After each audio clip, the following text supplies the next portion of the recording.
The broadcast is now starting. All attendees are in listen-only mode. Good afternoon and welcome to Norwegian American Genealogical Center with our second presentation in a series of webinars to help you be able to do your Norwegian genealogy. Today's session is going to be about the Norwegian naming patterns.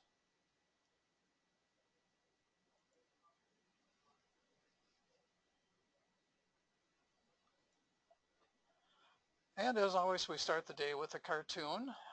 Today we are featuring Hagar the Horrible, who could be more appropriate for Norwegian genealogy. And I'll give you a few seconds to read through the panel.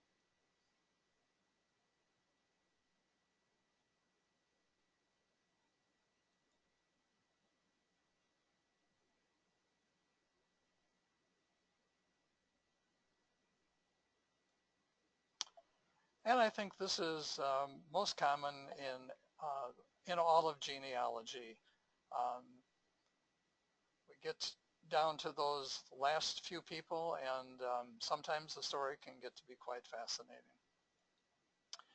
Well, before we begin the naming pattern, I just wanted to touch briefly on information on pedigree collapse, because that's an issue that one needs to understand to realize that the further back in time you go, the number of ancestors that you have may not necessarily increase as rapidly as we think. So we know that we start doing genealogy with yourself, and then the next generation is 2 parents, the next 4 grandparents, 8 great-grandparents, and it continues going backwards.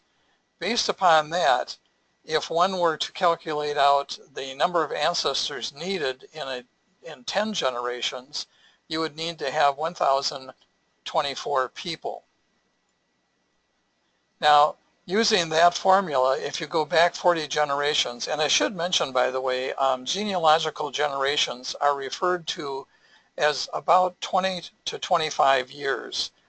So when I did calculations, I went back, used the calculation of 22.5 and went back 40 generations. That gets you back to about the year 1115. And at that point in time, if everybody had not suffered from pedigree collapse, you would end up having to have 1 trillion ancestors, which is probably more than the number of people who were alive at that particular time period. And that's for each person that's doing genealogy research. It's estimated that 80% of historical marriages have taken place between second or closer cousins. So in that situation, if you do 30 years, which is probably closer to what most of us will hopefully be able to find, that takes you back to approximately 1340 in time. And one would need to have over 4 million ancestors at that particular time period for the country of Britain. And that's still larger than the population of Britain at the time period. We also, it's been reported that all modern Europeans have a common ancestor who lived about 1400. Now in Norway that presents a bit of a problem because we had the Black Death in 1349 and the population of Norway was depleted by about 50%. So according to that, we all descended from the 50% that survived the plague, but at the same token, there were probably other ethnic groups that moved into Norway to help reestablish the population figures. So essentially what it boils down to is we may not all be pure Norwegians.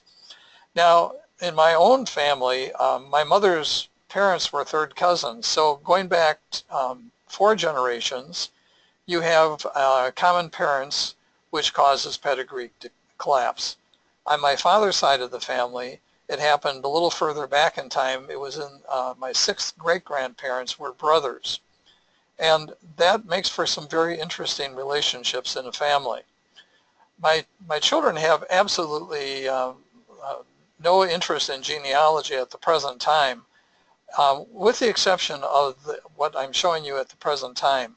They find this to be very fascinating, that my son Doug and I, or my daughter, either way, are related as father-son, but also as multiple cousins to each other. And my two children are not only brother and sister to each other, but they are also multiple cousins to each other. Now you'll notice it says removed on this sheet, and that presents a problem. I'll have an answer for that in just a minute. The other thing that can happen in genealogy is that sometimes you end up being pruned off of the family tree that you think is your family, simply because you've been misled down the path, or you've discovered the wrong family, and that ends up being a major pruning job. So this business about removes, if one were to look at a genealogy, what you have to do is put the common ancestor in this particular block here, and then you put in the names down to yourself with your family, and then if you have a cousin that you're trying to figure out, you get the relationship here, and then you do the same process. And when you go across to where those two cross, that indicates your relationship. If you stay in the same level of generations, you and your children and grandchildren and what have you, your first cousins, second cousins, third cousins. But if you get off a generation between you and that person, you end up in the removed situation. And what that does is, this is explanation of what the removal stuff is. So in this situation, Hans is the common ancestor in this particular family. We have my father, Hank, his brother, Mike. This is myself, my cousin Bill, so we're first cousins. My son Doug and Bill's daughter, Michelle, are second cousins. Doug's daughter, Haley, and Michelle's daughter, Elise, are third cousins. But what happens is, if you go from myself to Michelle, our relationship turns out to be first cousin once removed. Now, if you look at myself and Michelle's daughter, we are first cousins twice removed. As long as you stay in the same level of each generation going down, it goes first, second, third, but when you get off track, that's where the removes come into place. So that's just a very quick and dirty way of explaining this situation. And the chart that I had shown you previously, you can search on the internet for these kinds of charts. You'll find them in different fashions and what have you. But this is the one that I prefer to use because it really makes it quite simple. Okay, now getting into almost to Norwegian naming patterns. There's again some rules that we need to talk about that if you did not listen to the first presentation, you missed this. The golden rule is to begin with yourself and work backwards, because there's clues from each generation that's going to help you to find your family and be able to help you with your research. Use pedigree charts to keep the order of your family, and also family group sheets to be able to record the information that you find on the ancestors as you continue the job. You can also use a genealogy software program, and we will be talking more about genealogy software programs later on in a future presentation. That's a wonderful way of being able to store your information. You can also do it via websites like Ancestry.com, but again, be aware that Ancestry.com is a pay-for site. And the last thing to keep in mind is that family stories are very valuable pieces of information, but beware, grandma may have lied to you or your family. Not intentionally, but just that over time the stories sometimes become glorified and it gets a little bit different than what the actual facts are. Now, getting started, clean out the attic, search for vital records for on the state level and for the county level, church records, census data, cemetery visits, printed materials, and what you're looking for in all of these different sources are clues to help you figure out where you need to go when you try going back to Norway. Just a quickie here. This is an obituary. I love the obituary because it gives you absolutely no clue about Mr. Svensson's family other than his death was coming for a long time, and it was a relief to him and his family. Makes you really wonder what Mr. Svensson was suffering from. Now, one of the items mentioned were census records, and I realize that you can't read the census record, but what's on here is my grandfather, who was in Winneshiek County, Iowa in 1900, and here it shows his name to be Hans P. Vik, V-I-K. That's a farm name, and his patronymic name is Paulson, and so that's where the P comes into place. When the Norwegians came to America and used a farm name as their last name, they would substitute or place the patronymic, the first letter of the patronymic, as their middle initial. Now, he only used this twice, once when he in this particular census, and then in the 1900 census, on his marriage record, he was known as Hans P. Vik, but then beyond that, he simply went by Hans Paulson.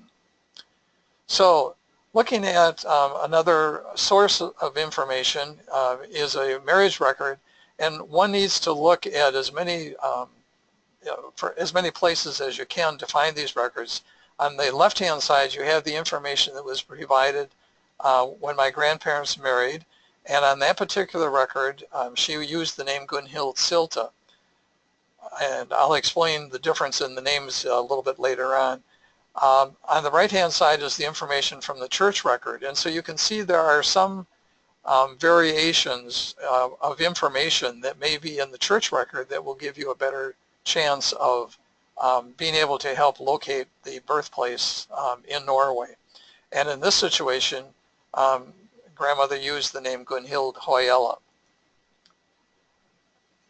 Now, census records, again, are notorious because for sometimes incorrect information. We don't always know the name, we don't know the person who's providing the information for the census record.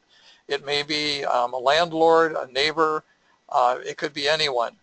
It's not always the person who is the head of the household that's providing the information. So over 4 censuses, you can see the 1900 census asked specific birth date, September 1871, his age, the year of immigration, the number of years that he's been in America, and that calculates out to a birth year of 1871.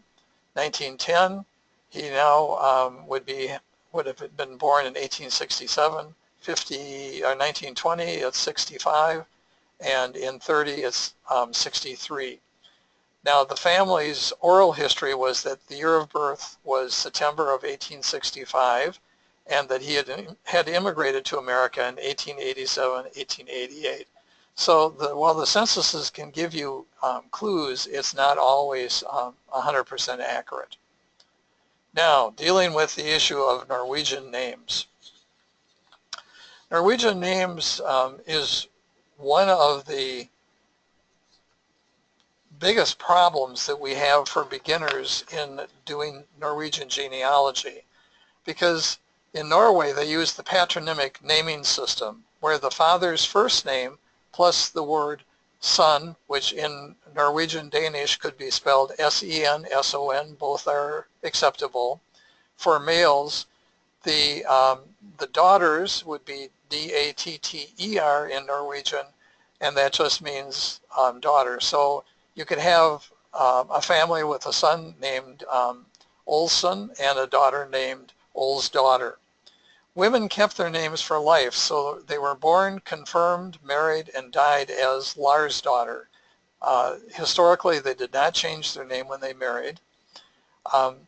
But over time, this changed in Norway because as the country became less rural and more urban, changes started being made simply because in the cities, the patronymic system didn't work well because they couldn't make that relationship to families. And eventually this became an issue in the entire country of Norway. And finally, in 1923, Norway passed a law saying that everyone had to take a permanent last name. They could choose to use their patronymic or they could use a farm name, whichever they wanted to use. And this created problems not only in Norway, but here in America, because the Norwegians that had family in America would write and say that Norway passed this law. People had to choose a permanent last name. And people in the U.S. decided that they wanted to change their name to match up to what the family was using in Norway. Now, when we deal with the Norwegian American names, the biggest situation is that they had to adapt names to fit into American society. So they brought to America a name that was made up of three parts: a given name, a patronymic, meaning what was really their last name, and a farm name. Now the farm names belong to the farm and not to the people. And so that's part of the issue, and we'll go into that very shortly. The question always is, who changed it and why did they change it?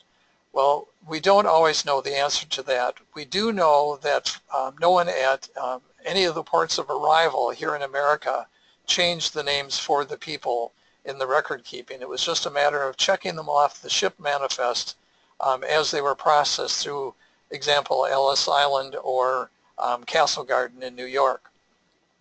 When the people got to where they were going to settle is when the name changes took place. And so if you are really interested in knowing why Grandpa changed his name, my suggestion is conduct a seance and talk to him and ask him why did you do what you did. And it's interesting because with the Norwegians, sometimes they change their names more than once after they arrived here in America. Now, with part of the patronymic naming system, if you are the first son of a first son, you'll see that the patronymic names just flip-flop back and forth. So here we have Knut Knutson, born 1742. He had a son by the name of Paul Christian Knutson, born 1770. Paul had a son, Hans Christian Paulson, born 1810. He had a son, Paul Christian Hansen, born 1850, and in 1879 my grandfather, Hans Christian Paulson, was born. He is the one in the family who came to the U.S. and converted the last name to Paulson, and Paulsons we remain today. And so it ended the patronymic system once Grandpa came to America. Norwegians to American names, this is another issue that you have to deal with, because we have discovered over the years of doing research that women here in America that have been named Gunhild or chose to use the name Cornelia. These were women that were born in Norway, and also some of the women that were born in the earlier part of the immigration process here in America. Ingeborgs sometimes use the name Emma, but they also liked to use the name Isabel, which later on they shortened to Bell. So when we see a family with these Cornelia, Isabel, and some of these other names in the family, that immediately gives us a clue that the reality is that the woman named Cornelia probably was born as Gunhild. Synnøve became Susan, Lars becomes Louis, spelled either fashion. Thor became Tom here in America. And I also have discovered over the years families that use Thompson as the last name here in America very often had a name that began with the letter T. Thompson is not a Norwegian last name in Norway, but here in America it became quite popular. So my classic example here is Gunhild Torskild's daughter, who became Cornelia Thompson in America. So here we have an immigrant family, and the question is, would this work in America? So the father is a Hanson, the mother is an Absalom's daughter, and the children are either Paul's daughter or Paul's son. So this is an example of why it became obvious for the immigrants to make a change. The problem is, what name are we going to use?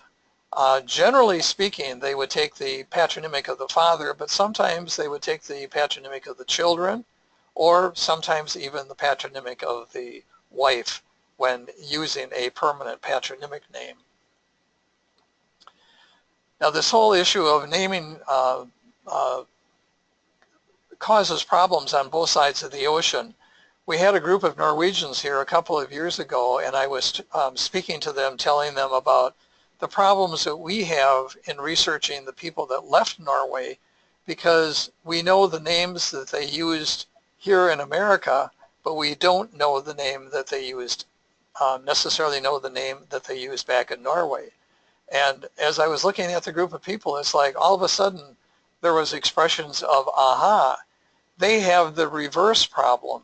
They know the name that the people used in Norway, but they can't find them in U.S. records using some of our various websites because the people changed their names here in America and they're not aware of what that change has become.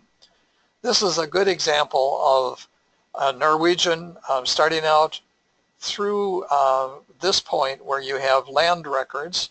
The first four are back in Norway, and you'll see that there's variations in the spellings of the first name, the patronymic, and also the farm name. And then, of course, after the person comes to America down to his death, you'll notice the same situation. And in this case, this gentleman did use patronymics at some points in time. Other points in time, he used his patronymic name. So he's flip-flopping all the way through most of his life, but also dealing with the variances in the spelling. Now, you have a sheet called Traditional Naming Patterns in Rural Norway, and we need to look at that next because we're going to be looking at some of the variances and how some of the first names came about from family history and what have you in Norway. Starting out with the naming after your grandparents, it was traditional not only in Norway but in other European countries to honor your ancestors by naming the children after grandparents, as an example. So here we have the Paulson family again. We have the oldest daughter Susan, and then Hans, and then Anna and Aline. So looking at the patronymic side, we have Hans Christian Paulson as the father, and his mother was named Suzanne Jakobsdottir. So the first female born to the family is named after the father's father. The first son born in the family is named after the father's father. So he became Hans Christian Paulson. Going over to the maternal side of the family, Anna Christine was the next daughter born to on Martha's side of the family, and she is named the first excuse me, daughter is named after the mother's mother, so she was Anna Christine. Now we have a situation here because there was not another male child born to this, so there was no child named after the maternal grandfather, but we did have another female child. And if you look down at the list, you'll notice that when you get to the pattern, the second daughter is named after the mother's mother, so that would be mother's grandmother, I'm sorry. So that would be another generation back, and in fact that was the situation. That's where the name Aline comes from, is from Martha's lineage going back.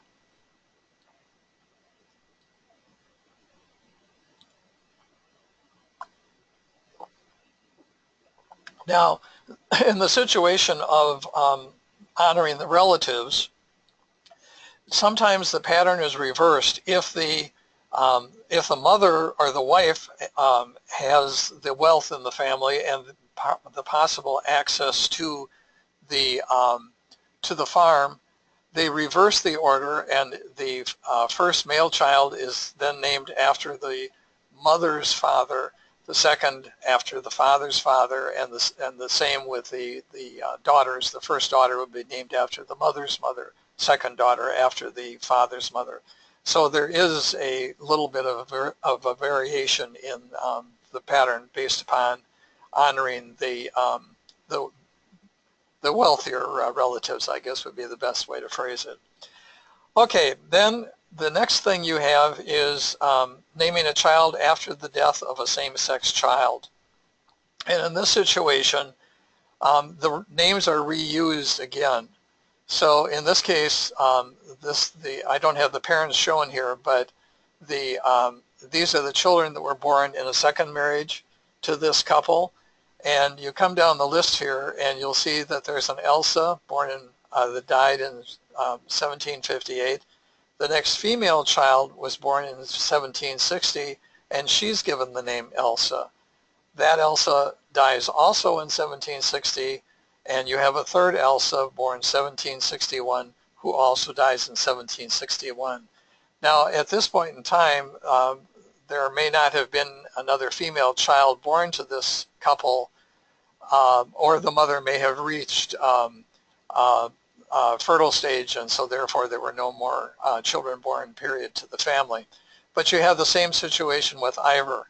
The first Ivor was born in 758 but dies in 59, and the next son born to the couple, regardless of the number of females born in between, was born in 1762, and then he died in 1764.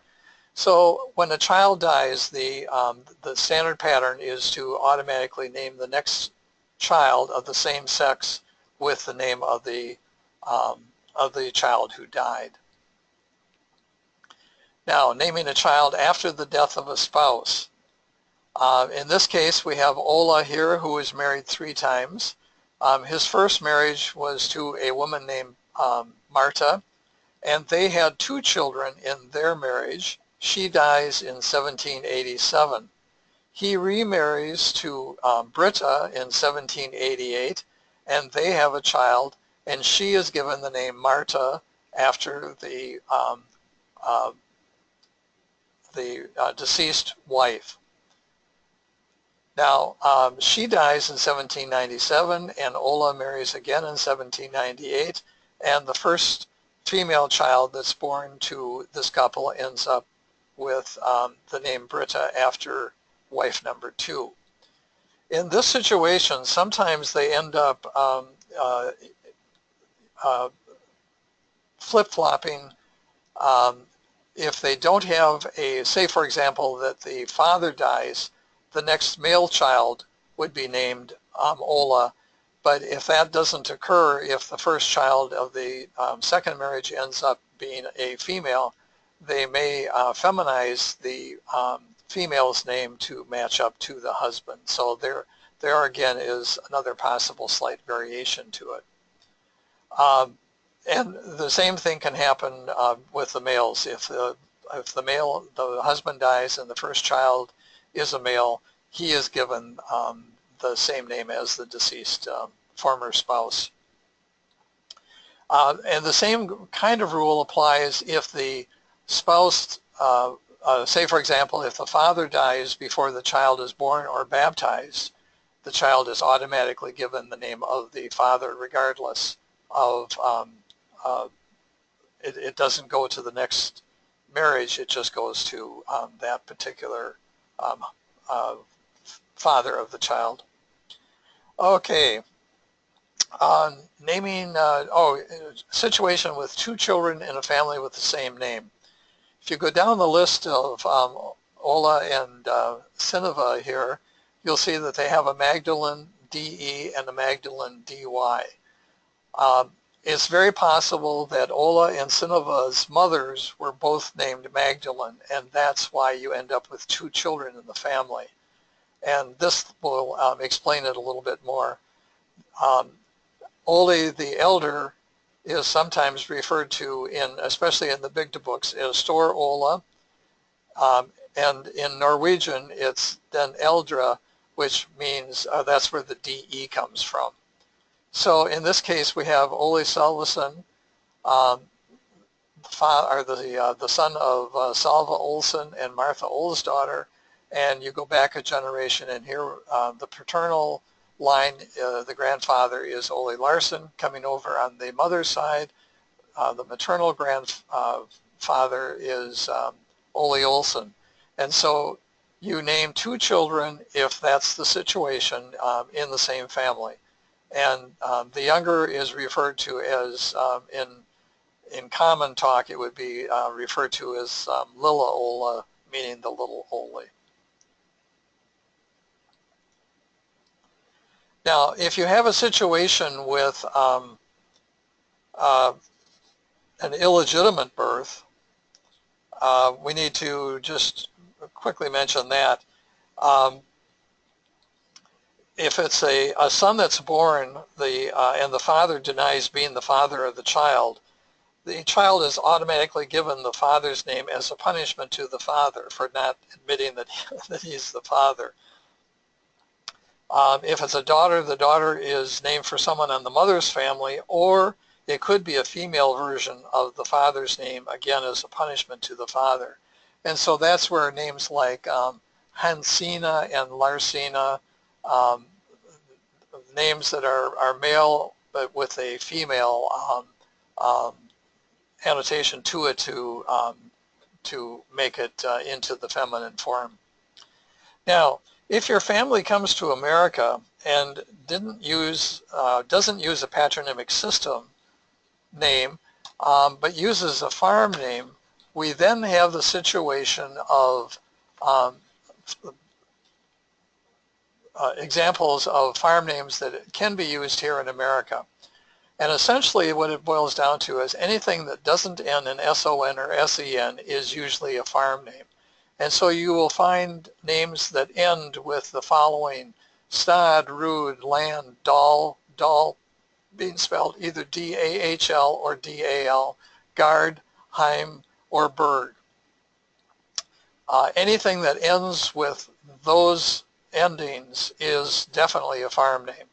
And then you have a variety of other kinds of names, and sometimes you end up with Quam and Quam. It's the same name, it's just that there's a variation in the spelling, and when they came to America, you can have 2 brothers, maybe one uses the KVAM, the other one uses the QAM, so that just makes doing research more interesting. Now, how do they select the farm name that they decide to use here in America? Generally speaking, it's the last farm that they lived on before they came to America, but not always. Sometimes they will go back and they will choose to use the birth farm, or they may just use a farm that the person always liked and wished to be connected to in Norway, but nobody here in America, unless there's somebody else from the same village, is going to know that, and so it doesn't matter. So these are some of the common names, but these names have only been used since the people came to America, and we often think that if we have a name like Ylvisaker, for example, that's been our family name for generations back in Norway. But when you start doing the research, you very quickly discover that that's not the case, that the name has only been used since they came here to America as a last name. Now, how can the farm names help me to locate places in Norway?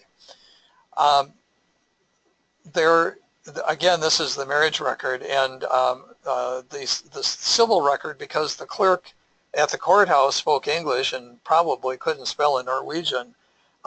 Grandma used the name Silta, Hans P. Used the name Vik. But in the church record, because they were married in the Norwegian Lutheran Church, the pastor obviously knew how to spell Hoyella. And so the family, she used Hoyella on that record because of the language situation. So what I was interested in was trying to figure out her place of birth. There's a series of books, and I'll show you a little bit about the books in just 1 minute, that help to identify the farm names are all registered with the government in Norway, and they have remained today the same names. It's just that the spellings have changed over time. But looking in the master index to this collection of books, I found that there were 7 Silta farms total in Norway, 2 in Oppland, 1 in Hordaland, and in Ramsdal there were 4 farms, 1 of which was located in Norddal. When I went to look for the Hoyella name, I found that it was only 1 place, and that was in Norddal. So that led me to Norddal, and sure enough, that's where I found the family in Norway. So this is the title page from one of the books. The author was Olaf Rieg, and there's 18 books to the collection, 1 for each county in Norway, and then there's a master index to the entire collection of books. But each individual book starts out with an index in the front of the book with the different clerical districts in Norway. In the back of the book is an index of the farms alphabetically, and you can go down the list and search for it. The one thing that you have to keep in mind when you're doing this is that there are variances in spellings over time, and so you may be looking for how the farm was spelled here in America, and that may not necessarily match up exactly the way it was spelled in Norway. But when you get to the page, this is in the Norddal clerical district. On this page, number 16, is the Hoyella farm. And what this does is it gives you some alternate spellings of the farm name over different time periods. So in 1666, it was identified as such, and then these 2 spellings came about in 1723. So some of these you'll see down here, for example, there's quite a few variances in the spelling of the farm Gröning. Now, once again, I must caution you to not get hung up on spelling, because here, for example, in 1801, Norddal is spelled in the fashion that you see. Hoyella is spelled. 65, it changes slightly. 1900, and then the 1910, and the 1910s going forward has been the way it has been spelled ever since. Now, next we need to deal with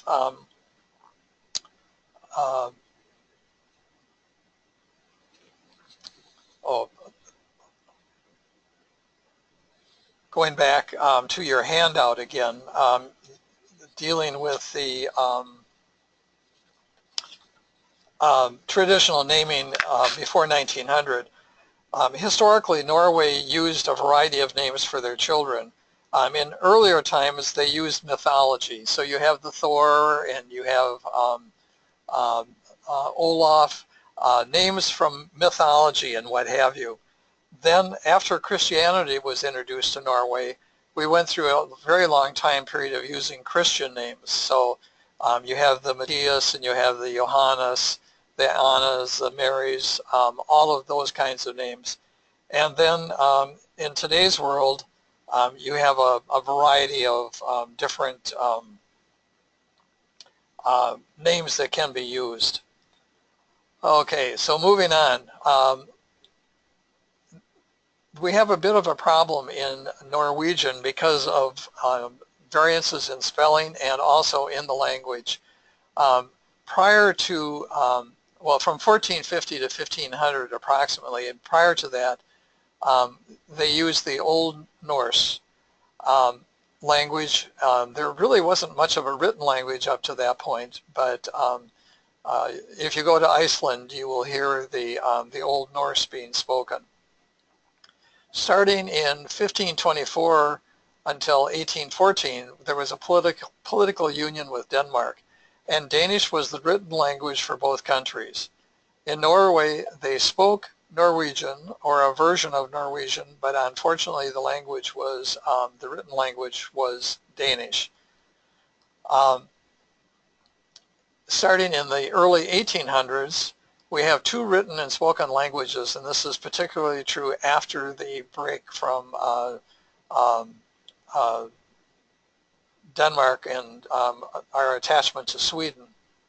So you have two written and spoken languages, one of which became New Norse, which is made up of the old dialects, and Bokmål.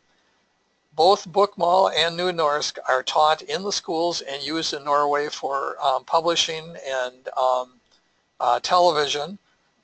There's a percentage law in Norway that they have to broadcast in both, and the newspapers have to be printed in both. But the children in school learn both languages. Here in America, if you take a Norwegian class, most likely you're going to learn Bokmål because that's the language, the formal language that's used. But in the Norwegian language, there's a few problems, and start out with the exchangeability of some letters. In old, not even old Norwegian, but second to old Norwegian, there wasn't a letter C, nor was there a letter W, and so C's and K's were interchangeable. V's were used in place of W's. G's and K's were interchangeable, and the Q and the K were also interchangeable. The other thing is we have 3 extra vowels in the Norwegian language, and it's most important that you use them, especially if you're writing to your family in Norway, and don't substitute, and I'll give you the reasons why you don't substitute shortly.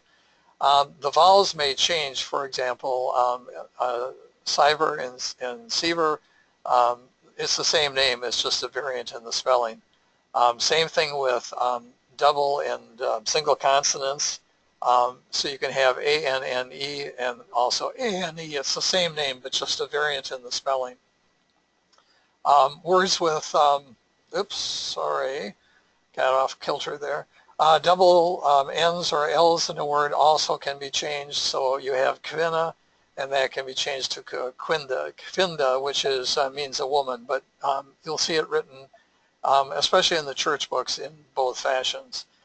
And sometimes they end up at the end of a word changing the sound from hard to soft. So you have Gardbruka, Bruker, which can become Gardbruger, and a farm name Kostvit and Kostvit. It's the same name again, but it's just a softening of the vowels.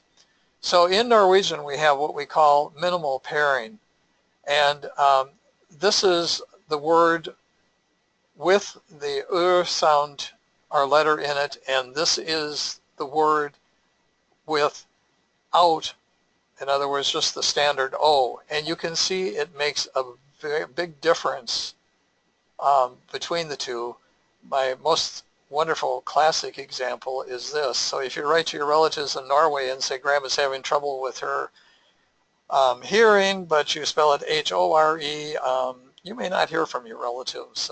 Again, they'll be wondering what Grandma is up to in America. Here in Wisconsin, this is a chuckle because we have, well, we know about Husfest out in Minot, North Dakota, but there's a community that has a festival in the fall, and they call it H-O-S-T. So does this mean you go to this village and you spend the weekend coughing as part of the celebration? Now the A umla versus the plain A, again you have the same situation. There's a difference in what the words mean, and again it's a matter that you need to use the correct spelling to, and in today's world it's so much easier to do it because using a computer you can easily plunk out the character codes and slip it in. There is no, the AE combined letter does not, there's no minimal pairing involved in that one. But again, you can use the character map to be able to correctly do that. So this ends today's presentation, but I wish to close with a cartoon again. And today is an all Hagar presentation.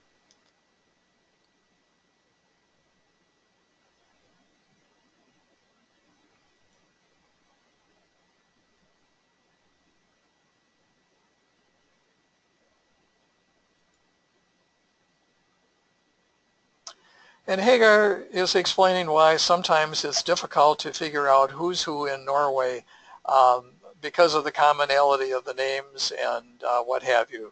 So thank you very much for being with us today. And I want to point out that the webinar has been made possible by the generous support of the Bryant Foundation, Stoughton, Wisconsin. Also, I will be doing the next presentation, hopefully within the next few weeks, and that is going to be dealing with farm names, the governmental units in Norway, explaining how the names have changed and how this all fits into our family history. So again, thank you for being with me and have a good day.